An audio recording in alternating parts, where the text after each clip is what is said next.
fact is, like, there's a good chance based on tomorrow that, yeah, the unemployment rate is above the Fed's year-end forecast, and that's at the same time that they're starting to worry a lot more about the labor market. So I would be looking towards that to really know whether this rotation that we're seeing right now has legs. Essentially, I would even say that there's three types of cuts. So there's maintenance cuts, which I would characterize as basically keeping in line with current policy, because on a real basis, because inflation is coming down, and as inflation comes down, real rates increase. So to remain at the same level of restrictiveness, or even just slightly less restrictive, they would have to cut federal funds rate just to stay at a somewhat similar level. And then you have something like a panic cut, which often is related to geopolitical events. And then the last one is the one that everybody knows about, and that's like these recessionary, long-winded cut cycles. These are the ones that we saw in 2020, 2008, and these are the ones that people really look at when they pull up a chart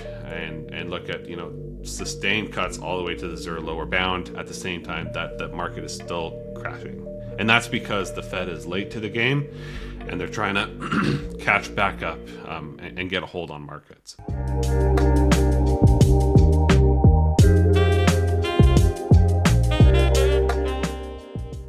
Welcome back to the Bitcoin Layer. I'm Joe Consorti. Today we're here with Felix Javan, macro analyst and host of the On the Margin podcast at Blockworks Macro. Felix, thanks for coming on, man. Thanks. Great to be here. Been a fan of you guys' show, and really excited to be on a fellow crypto or Bitcoin macro type of show. So it's gonna be really great. Absolutely. There are very few of us, so may as well hit the tape and collaborate a little bit. And also, your Twitter account has been great when it comes to getting the macro noise out of there and just having pure macro signal. Here's what you should focus on. And we value that a lot here at TBL, and I know our viewers do too. So you're the perfect guest. So let's jump right into it here. We had some economic data this morning, and we'll go and talk about the rates reaction function to it, where we are in the cycle, the FOMC presser. But first things first, let's lay the groundwork here with kind of what happened this morning. What were the big prints that kind of caught your eye, and what's the story behind them? We had claims that came in. We had ISM data that came in. So, to your eye, what are the substantial developments here that happened this morning? Yeah, so we had the ISMs, which we can start with, and these have been really confusing throughout this cycle. They've been catching a lot of people off guard. We hit some cycle lows a couple of years ago that had a lot of people thinking we're on the verge of a recession, and then we kind of went in the opposite direction, and it feels like we're sort of in that moment again where, yeah, like we had the manufacturing PMI came in and it was 46.8 and it was forecasted to be 48.8. So that's a pretty big miss to the downside. That's really starting to get people to think that this economic slowdown might actually be accelerating slower. And we're really seeing that in how markets are reacting to that. Pretty much the entire yield curve is rallying pretty significantly today. TLT's been up pretty strongly today so far. But at the same time, equities are actually going lower. So that's a dynamic that we haven't seen that regularly in the last couple of years, where typically it's been as the long end rallies, that provides a bit of a buffer to equities, and the equities rally as well. But we're seeing that opposite. So it really feels like this classic flight to safety rotation. That's coming at the same time that, again, like you said, we got this jobless claims number that was 249,000 and is forecasted at 236. So a lot of these economic prints are coming in and they're signifying that we're in a proper slowdown. I have been looking at the slowdown for the past couple months.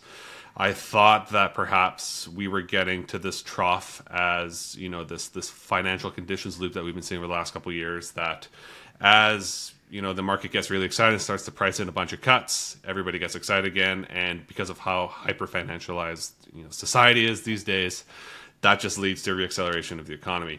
It feels like this might be the one where it actually continues to slow. So that's creating this interesting dynamic where the Fed is not rushing. Obviously, we had the Fed FOMC meeting yesterday, and they did not cut.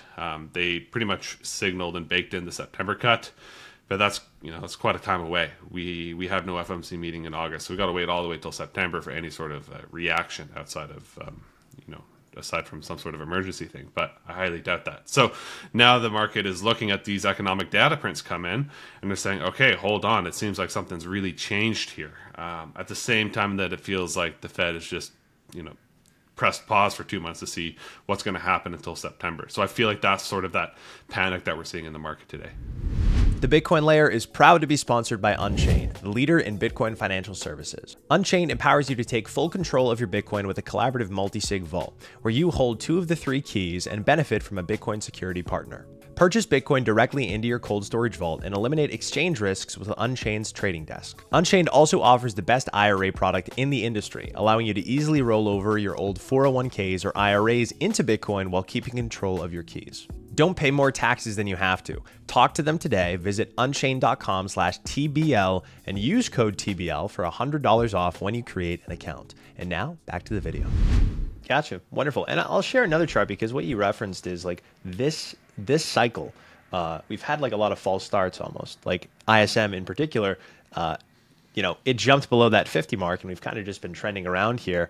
And I'll actually zoom in. You've seen in prior cycles, it's more definitive. Like when a recession is declared, we really dive underneath it. But over the last, 2.5 years or 2 years, we've kind of just been, will they, won't they right here. And so what are you seeing that makes you say, okay, now this time is the one?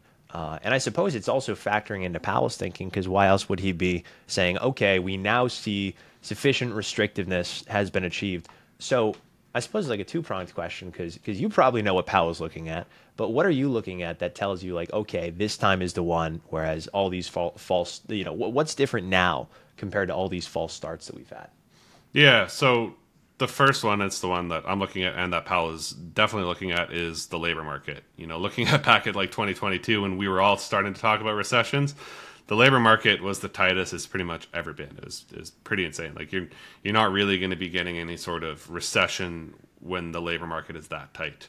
We're in a really different story now, and we're seeing that being reflected in how the Fed is talking. They've re-included dual mandate in their FOMC statement, as opposed to just talk about inflation risk. So they can see that balance is coming in, and this is a great chart just showing, because it's a great leading indicator of where unemployment rates are going, is looking at jobless claims. So again, when you combine what we're seeing of higher than expected initial jobless claims, and we're starting to see the unemployment rate actually head higher. Like 2 years ago, when we got these false starts, that was not the case. That is definitely the case today. So we're having that occur. Basically, the labor market is for sure loosening. It's still secularly somewhat tight. When we're having a 4.1% unemployment rate, that's still pretty low. But the trend is what matters. So that's something that's very different, and that's something that's significant. A lot of that is there's some noise around that data because of what's been going on with immigration dynamics. So that's difficult to be certain about whether that unemployment rate of 4.1 and trending higher is high quality of an indicator or not. But the fact is, it's going up. So that's the first one. The second one is around inflation, and something that Powell talked a few times about yesterday was the employment cost index. That's their key look into wage price growth. That's the key indicator that they look at. Yesterday, that came in soft. So that's telling them we're not seeing this wage price spiral, which is pretty much the biggest thing that they're scared of, because that could just really let inflation get crazy. So that's coming in lower. And something that he also talked about was how now the disinflation that we're getting is a lot more of high quality. A couple of years ago, over the last year and a half or so, the disinflation we've been getting has been mostly in goods. Now we're seeing it in services and a lot more of these lagging indicators. And to him, that's a lot more high quality. So when I look at the labor market, when I look at the quality of the disinflation, those are very different from 2 years ago. And we're seeing a triangulation of a lot more data points that are saying this is an actual slowdown. Now the big question is it a slowdown or does it turn into a recession? And we can get more into that as well. Yeah, absolutely. And to your point, I have the breakdown of the components of the inflation bucket, and you can see here, yeah, you're right on the money. I mean, we had goods, food, energy. That made up the bulk of disinflation when we went from like 9.1% all the way down to when we hit 3% initially. But since then, all the disinflation we've been experiencing has been more high quality, as you've said, in services, which tend to be a little bit stickier. And so it seems like that is the welcome development that Powell needs to see in order to say, okay, great, it's time to ease off the brakes, or it's time to ease off the gas, rather. Mm-hmm. Totally. Wonderful. Yeah. So let's talk about rates before we dive into the FOMC statement. Wild action in rates. Basically, the entire curve is hugely down. 2s and 10s in particular. 2s are down 25 basis points. Tens are down 26 basis points. And really, this comes after like, a year, 2 years of just straight up choppiness in this like 3.5 to all the way up to 5% level. Like this seems like the first time that tens are really taking a nosedive and saying, okay, growth and inflation expectations are weakening massively. Twos are repricing now that the Fed has explicitly called for a cut come September. So, in your mind, what are your thoughts on what rates are doing, and then also the implications of that for like risk assets? Like, is this a massive risk off move that's going to draw liquidity from risk markets, or no? And if not, why not? Yeah, this move has surprised me. I was pretty constructive on yields coming down, so bond prices going up into the most recent CPI print that we had. And that got us to, I don't remember the specific print, but on the 10-year, it was, I don't know, maybe 415 and change or something like that. And that felt somewhat right for this slowdown that we're getting into.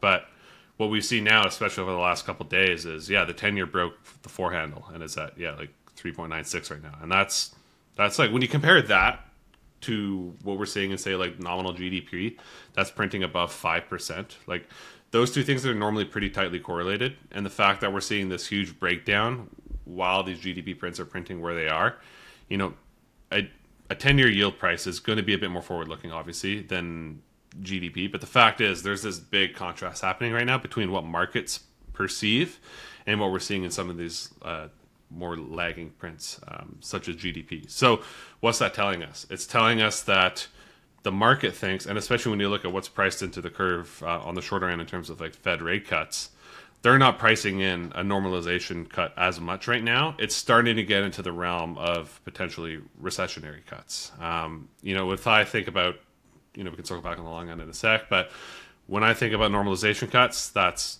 1 to 3 cuts over, 12 months or something like that. Just following real rates as inflation is coming down, basically. What we're seeing right now is something that I would say is somewhat different. We're seeing, 3 rate cuts by the end of this year, and then a continuation of that into the following year. So that, compared with what's going on in the long end, where, a 10-year sub 4% and this huge rally at the same time that equities are coming lower, this is a pretty classic growth scare rotation that we're seeing right now. So I think that's, the market might be getting ahead of where the current economic data is, because it's not that scary right now, but it seems to be that it's thinking we're heading in that direction. Of course. And when we talk about, the difference between maintenance cuts and, normalization cuts, like this is the inversion of twos to Fed funds. Like it's extremely deep, extremely deep. Like if you take a look at this chart of twos, Fed funds right now, what's the upper bound at? Like 5.5, 550. Yeah. So for twos to be trading at 418, that tells you that, okay, maybe the market is pricing in 3 cuts by year end, bringing us down to, 450. But certainly twos are telling a different story. They're saying that, it looks like we're going to be more aggressive than this. So do you think that that's what the rates market is starting to price in, like actual real recessionary risks and then rate cuts that are going to come behind that? It's getting close to that point for sure. Like, I think if we had this discussion 2 days ago, I'd probably say no. But when I look at the move right now, it's like, okay, we're starting to get extended. So, maybe this is the bottom and we just, the bottom in yields and we just reverse higher and rebound and that's it for the growth scare. But it's getting to that point. And this really brings up this framework that I've had for a while, pretty much since like the June FOMC meeting, where I was taken aback by the summary of economic projections, where they only guided towards like 1 cut this year. And a lot of people thought, they were at 3 on the previous dot plot. Most of the market thought they'd go down to 2. They went to 1. That was somewhat surprising. And it started to get in my head this framework of wondering, okay, if they're going to be too scared to cut because they got burned in the first couple quarters of the year where inflation picked up again in front of them, that could lead to them waiting too long to cut and potentially causing this minor slowdown to accelerate into recession. And this is a lot of what you're starting to see with these op-eds that are coming out recently. Like Bill Dudley, who is the former head of the New York Fed, wrote an op-ed last week, and he was talking about how it's really time to cut rates. Like they should be cutting at this meeting that we had yesterday. Obviously they didn't, but that's where the mindset is at. So now we have to start figuring out as investors and traders is, a slowdown is great. especially because we've been in this inflationary world, and that's obviously going to bring inflation down somewhat. But we don't want to go too far to start thinking about, okay, this might actually turn recessionary. And that's the dynamic that you're also talking about whether normalization cuts can be bullish for markets, but 5 to 6 cuts, that's telling a different story about what's going on. Yeah. And so it seems like the story changed so much in like a week, even 2 days. By 2 days ago, knowing that Powell was going to cut rates, normalization cuts, great. Yesterday, okay, fantastic. He's managing this cycle perfectly. That's wonderful. But then today, seeing the move that rates have made, today alone, but in the last 5 days, it's now like, okay, it seems like the market is really, really getting scared about growth. Maybe Powell should have, he's been good at recognizing the balance of risks so far between reacceleration and extreme deceleration. And it seemed up until yesterday that he had played it perfectly, but now with the move in rates we're seeing, it begs the question: maybe he should have done this a month ago, 2 months ago. Yeah, that's definitely what the market feels. I mean, this is the thing with the market though, is that like the market moves on a dime on a single data point, and like that can get tricky too. Like we need to look at the aggregate of the data. That's like something Powell talks about all the time. He's like, we're not looking at one single data point, and I think that's valid. So yes, the market reacts quickly to, okay, this morning ISM down lower than forecasted. Exactly, but for all we know, tomorrow's payrolls report may be excellent, and then exactly, most of the move gets yeah. reversed. And I was gonna say like we have the jobs report tomorrow, and that's the big one I'm looking at. Like if we're already at the unemployment rate year-end forecast for the Fed, 4.1%, and it's August. So tomorrow, if we get 4.2 even percent on the unemployment rate, we are above the Fed's year-end forecast at the same time that the Fed and Powell has said that they don't want to see really any more loosening in the labor market. So that starts to set off some red flags for me. Now, again, like we talked about, there could be some noise in that data because of the labor supply has been increasing from a ton of immigration. So it's hard to be totally specific. But the fact is, like, there's a good chance based on tomorrow that, yeah, the unemployment rate is above the Fed's year-end forecast. And that's at the same time that they're starting to worry a lot more about the labor market. So I would be looking towards that to really know whether this rotation that we're seeing right now has legs. Excellent. And so shifting gears here, I suppose. I almost said pivoting, which is funny. Jerome Powell. But let's talk about the FOMC statement. So I actually have the strike-through comparison in front of me. I know you were on top of it yesterday. I'm only retroactively looking at it because I was interviewing Cynthia Lummis yesterday, and I was so busy with that. Oh, nice. And so I'm only now getting to look at the statement. I obviously read it before we hopped on the call. I'm a Fed watcher myself. I know you're a Fed watcher. We have to be. I just tweeted a chart out. The mentions of the Federal Reserve during S&P 500 earnings calls is at an all-time high. And so now, like, the Fed is totally in control. And this goes back to your point about the financialization, the over-financialization of markets. But I digress. Let's talk about this statement. A lot of changes in here. Going, 30,000 feet. What are the big changes that you notice? And are they more dovish or more hawkish? Yeah, so I went through that statement yesterday and tweeted it, and right away mentioned that it was dovish. But I had to clarify, and it's super important to clarify that there's dovish versus like absolute changes, and dovish versus expectations. So the changes in this statement, if you look at each of them on their own and in total isolation from any sort of expectation, they're clearly dovish. We're going from, the biggest one for me was looking at, they're saying the community is attentive to the inflation risk. They changed that to both sides of the dual mandate. So they're saying we need to weigh the labor market a lot more, and not just inflation like we have been historically. Exactly. Which is something that you've been saying for months now, and something that we've been saying at TBL too. Yeah, exactly. And so now we're starting to see it show here. Same with, looking at, employment and inflation goals.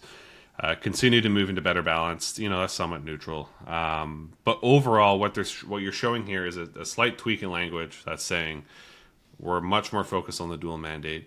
We're much more focused on growth risks as opposed to a rebound in inflation sort of risk. So the thing is, those all in isolation are obviously dovish changes. Like, I don't think anybody would argue with that. The fact is that might be different from whether it's dovish versus expectations of the market. So the market is, going into that meeting, we'd already been at 100% priced in for a September cut. So the market was already looking that, potentially they would add something in that statement saying we plan to cut at the next meeting or something like that. They didn't do that, so some people perceived it as being hawkish. And then obviously we had the press conference after, and that's where Powell really, unveiled what the true guidance was moving forward.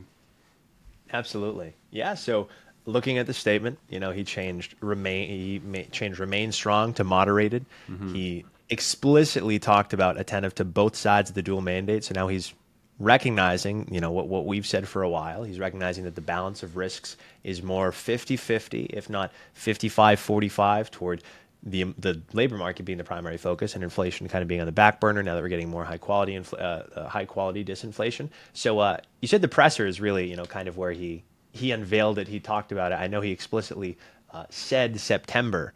And you tweeted out, he said September, it's a lock. And so talk to us about the big moments in the press conference. Yeah. So, I mean, again, like for people that aren't, crazy nerdy Fed watchers, you got to really understand Fed talk. So what happened was that as soon as, basically Powell showed up, he had his written statement, and then the first question came in. And the first question was basically, to put it simply, is are you going to cut in September? And right away he flipped through his books and he had prepared remarks to talk specifically to that and guide the market. And basically what he said was that as long as nothing crazy happens between now and September, they're going to cut. Now, what he actually said was, if the data stays consistent with what's been happening, we may be able to cut as soon as next meeting. And that sounds like a maybe, but really when you look into Fed talk and how Powell and these chairs speak, that's as certain as you're ever going to get from a head of a central bank. Yeah, so, they're the kings of saying a lot without saying anything, like hedged language, basically like dual-sided language. And so for him to actually explicitly say, we may be able to cut by next meeting is a huge development. Yeah, I was shocked that he even said the word September. I sort of was going into it thinking that, okay, well, it's July.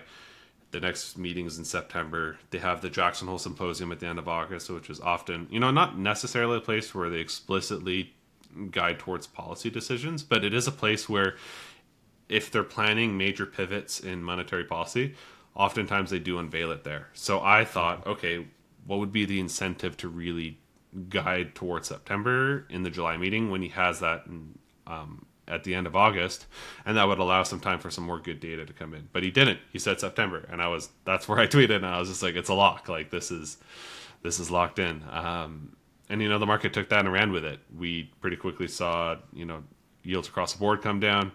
We're now at like 3 rate cuts priced in for the rest of this year. So yeah, it was dovish, that's for sure. Yeah, dovish most definitely, and we know that these cuts, at least ceteris paribus, should these growth concerns that are reflected in rates not actually materialize, we know these cuts are maintenance cuts, and so they're cuts that are coming in advance of or anticipation of further slowdown to kind of limit the downside, almost serve as a cushion. Before we get into kind of previous regimes where we've done maintenance cuts, we have one really good analog when Powell was Fed chair, when he was very early on in his years. Explain to the viewers who may not know the difference between maintenance cuts and just rate cuts that occur because the Fed's trying to save an economy that's getting destroyed. Yeah, totally. So this is something that trips out a lot of people because when you just pull up a chart of, say, the SPX and Fed funds rate, it looks on the surface, on a quick look, that every time they start cutting, the market crashes. But it takes either living through those moments to really understand or going back and back testing the data very specifically. And essentially, I would even say that there's 3 types of cuts. So there's maintenance cuts, which I would characterize as basically keeping in line with current policy because on a real basis, because inflation is coming down, and as inflation comes down, real rates increase. So to remain at the same level of restrictiveness, or even just slightly less restrictive, they would have to cut federal funds rate just to stay at a somewhat similar level.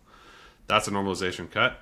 And then you have something like a panic cut, which often is related to geopolitical events, something like 9/11, where some sort of geopolitical or world global risk event occurs, And just to make sure that, markets don't get unhinged, they may cut once or something like that. And then the last one is the one that everybody knows about, and that's like these recessionary, long-winded cut cycles.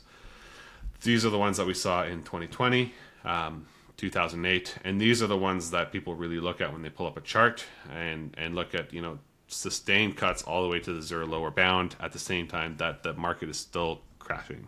And that's because the Fed is late to the game and they're trying to catch back up and get a hold on markets. So those are really the main three. Perfect. Yeah, and I mean, at least people who've been involved in markets for the last 5 years have seen two of those types of cuts. We've seen a panic cut, which happened as a result of COVID. And before that, we were in a regime of maintenance cuts where risk actually did really well. And I think it'd be helpful to viewers. I actually prepared this chart. I showed you it beforehand to kind of see these three types of cuts. I could even zoom a little bit further out.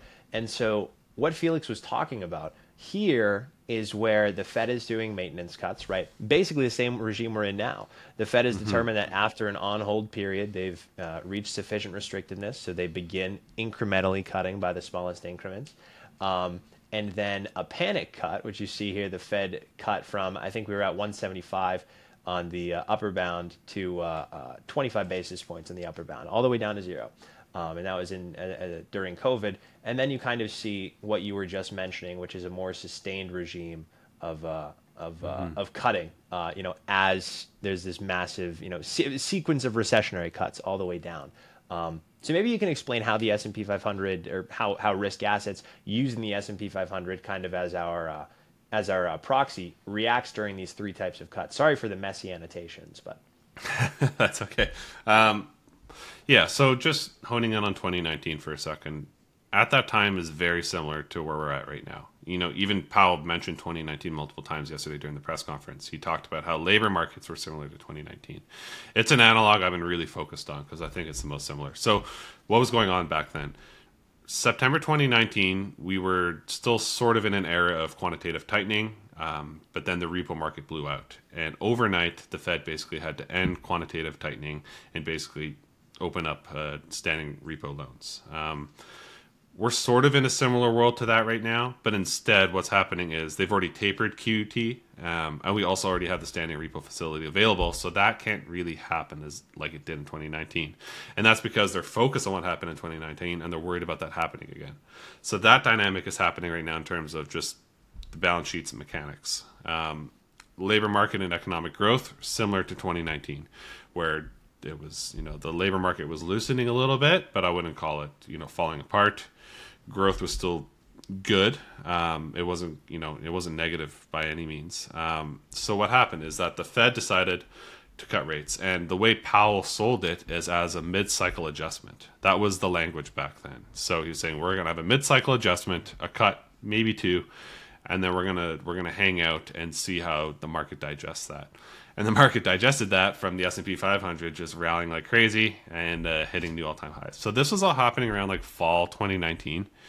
At that time, there was no talk about COVID. COVID didn't technically even exist yet. So that was going on. And then what gets muddied by this in this chart, unless you were like living through that or really, really digging deep, is that then COVID happened. And then February, to March, the markets completely fell apart. And they, like you said, they had to panic cut from 175 down to zero, basically. So that muddies what was occurring beforehand during those maintenance cuts. Totally different story if you just stop the chart right here. Right? Exactly. Yeah. They're two completely different stories, and you're right. People confuse these all the time. They go, "Well, Powell is a terrible Fed speaker," but you got to realize he is one of, if not the only, Fed speaker who is able to manage telling the market, "Hey, we're going to cut rates," without setting them into a tizzy and causing SPOOs to go the opposite direction. Yeah, totally. So again, you got to either live and trade through these or really dig in deep. You can't just pull up a chart and quickly look at it because it just doesn't tell the whole story. And so, this happened again in the mid 1990s. There was also some normalization cuts and the economy looked quite similar. So it feels like we're in the middle of an economic cycle. And it's around these times where, we might see these normalization cuts. We might see a little growth scare, but then we continue higher. So that's still my base case, but we got to be really careful to make sure that actually occurs and we don't just start falling lower and turn into a potential recession. Yeah, absolutely. And I mean, the Fed has done a great job at observing all of the risks and observing them well in advance. And so I continue to think that Powell will manage this cycle effectively and be data dependent. I mean, he's been tremendous at being data dependent thus far. And so I do know that like if these current risks, these scares actually materialize into something bigger, Powell will have a plan for that to make sure that we avert recession. We saw how quickly they established Yeah, BTFP in March, right? Literally, overnight, brand new facility, come get the facility, and all of a sudden, what was supposed to be like, okay, this is the end of the cycle, we rebounded higher, banks were reliquefied, everything was fine. yeah. So I have a feeling we'll see something like that again if we see any actual downside risk. Yeah, I do too. I think like the ultimate losing trade is thinking that the Fed is cornered. Like they will always be able to spin something up like that, like PTFP. Like, we always hear that, oh, they're out of ammunition. And right now they have the most ammunition they've had in a very long time. Like Fed funds is very elevated. They have all these different monetary plumbing facilities established now that have basically played whack-a-mole over the last few years to ensure that any sort of monetary plumbing issue will not arise. The Treasury is playing their part. They have Treasury buybacks, ramping up now. That's heading higher. So there's a lot of these facilities in play to basically like, we on the show on the margin we often call it like vol controllers. There's all these vol control facilities going on. So it's a losing trade to fade that, I think. Yeah, don't fade the Fed, especially with Jerome Powell at the head of it. In that vein, let's shift gears here. We'll talk Treasury refunding announcement that was earlier this week. So buybacks, they came in much higher than anticipated. So what are the implications of those buybacks? If you actually want to explain the mechanism of that for our audience. Yeah, so buybacks is something that was done, I forget, maybe like 40 years ago or something like that by the Treasury, and it's being brought back in now. And basically the mechanics behind it is when the Treasury market seizes up, what actually seizes up is the long end and specifically off-the-run bonds. So off-the-run bonds are basically the bonds that are not the most recently issued bonds of that tenor. So they're more illiquid. They don't trade as frequently. The spreads are wider. They're hard to get out of. A lot of the time, the traders are hedge funds just going through like a carry trade or something like that to trade that basically at liquidity. So what happens is that when the Treasury market seizes up, nobody wants to buy or sell. Everyone wants to sell, but nobody wants to buy those off-the-run long-end bonds. And that's what the thing that seizes up, and that's often the thing that causes the Fed to truly panic pivot and start doing QE and all those sort of things. So what we're seeing now is that they spent a lot of 2023 talking about implementing this Treasury buyback facility, and now we're seeing it actually rolling out. It's still very small numbers, relatively speaking. It started, I believe, at 15 billion, and like you said, they've increased it to 30 billion. I do think some people somewhat expected that, so I wouldn't say it was totally unexpected, but it is increasing. So what happens is that they will issue most likely bills, something on the short end that's super liquid and on the run, obviously, because it's the most recently issued, and then the proceeds from that they'll go and buy the long end off the run bonds and basically just do a little. It's almost like a twist. Operation Twist is something that the Fed did years ago. This is sort of like a version of that, of just managing the curve. So we had an update to that came out this week where, yeah, they've increased that amount. And, I think they're still sort of testing how that mechanics operate mechanically in the market on a day-to-day basis. So, 30 billion, it's still, when we're talking Treasury market numbers, that's not that big. But it's heading higher, and the fact is that I think if a crisis ever occurred, they could flip the switch and turn that to 100 billion overnight if they needed to. There's a ton of demand for bills that could be soaked up. So that was one significant development that we saw as well. Absolutely. And what are the implications of all this bill issuance? Because people have been talking about it. People have been talking about how all this bill issuance is driving people. It's positive for risk. It's positively convex with risk. So are because the buybacks are helping the Fed in a way because they're helping to manage the curve. They're staving off or lowering the likelihood of any kind of liquidity event in the Treasury market by what they're doing. With all this bill issuance and Powell trying to tighten financial conditions, are they at odds? Have they been at odds?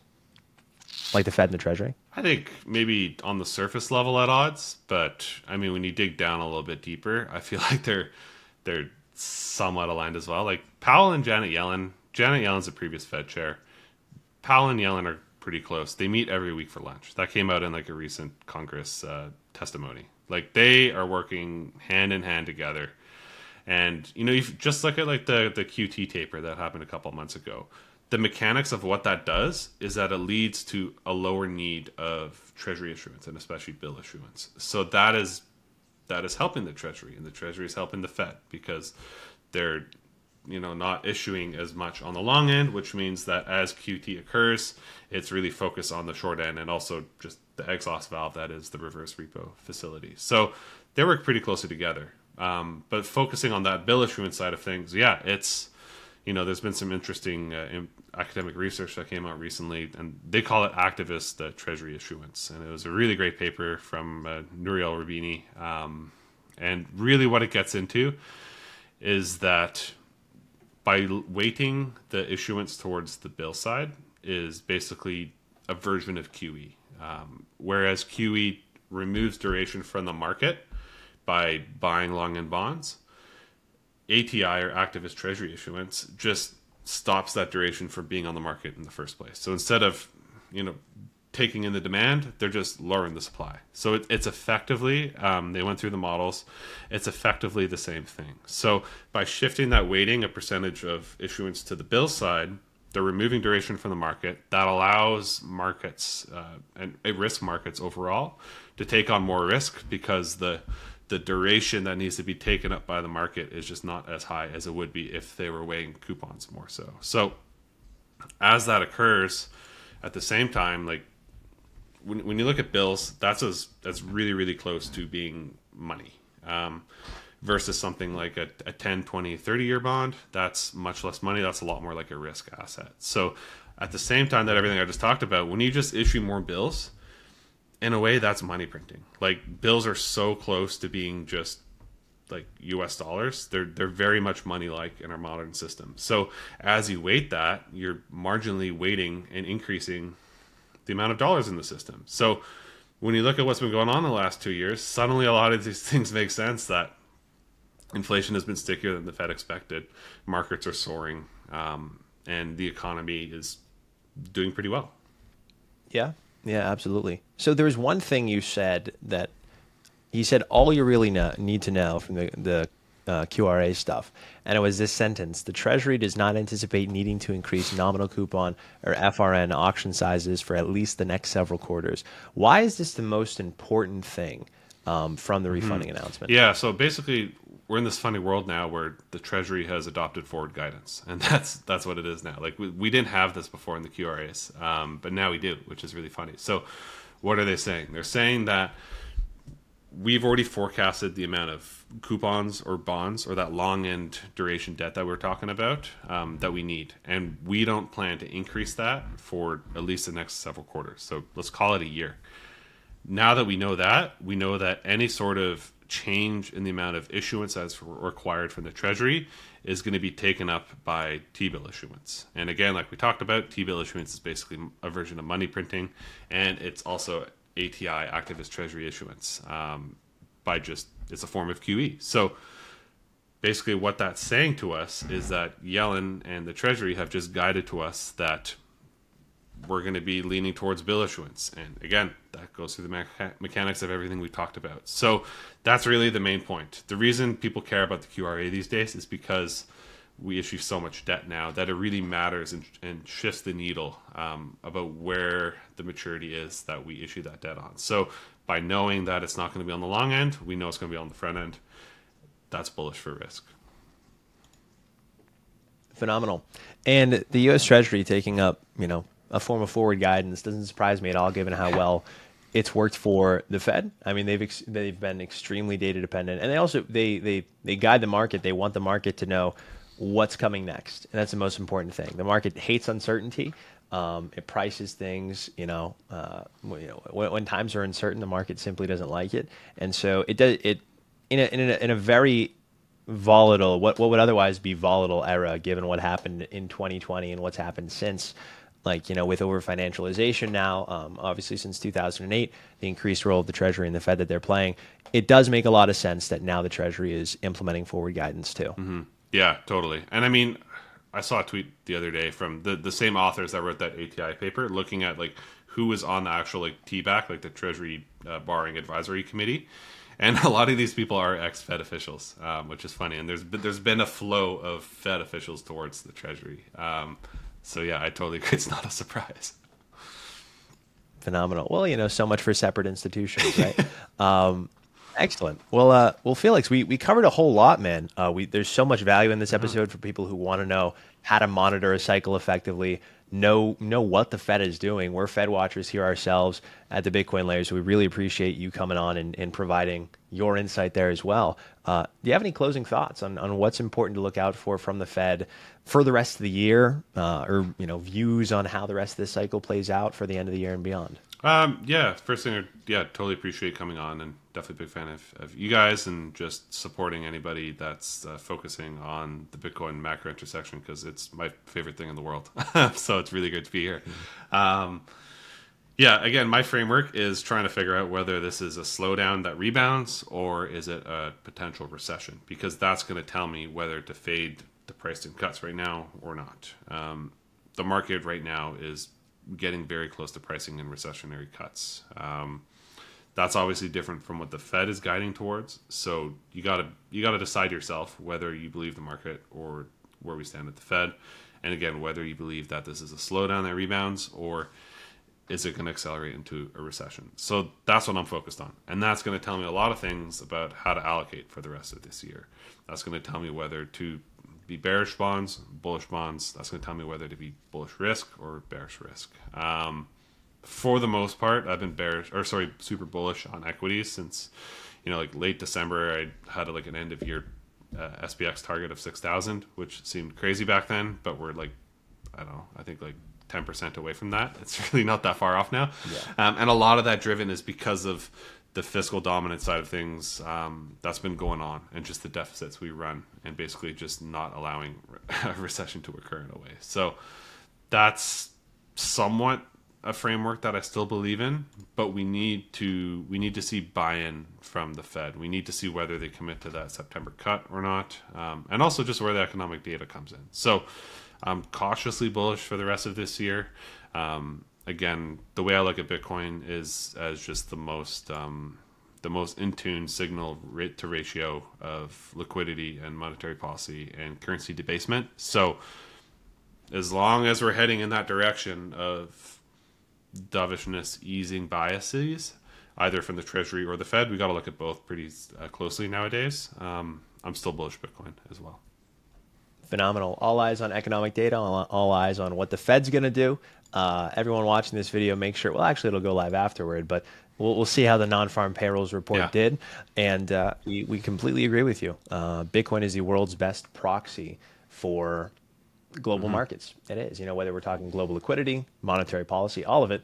It is the last functioning fire alarm, I think, is the language that Luke Gromen used. And it's true, right? It's rules without rulers. It's totally unmanipulated. I mean, obviously there are entities who hold paper Bitcoin and manipulate it and other things, but largely unmanipulated. There are no circuit breakers, 24/7, 365 global liquidity. So yeah, that's why it's more important than ever to fold Bitcoin into a global macro framework, because it really can provide signal. If you're monitoring the correlation regimes with Bitcoin and other assets and making sure you're on top of that, you can understand what Bitcoin is telling you and what it's signaling about what's to come too. Yeah, very well said. Agreed. I think I wish more people looked at it through that lens, but we're getting there.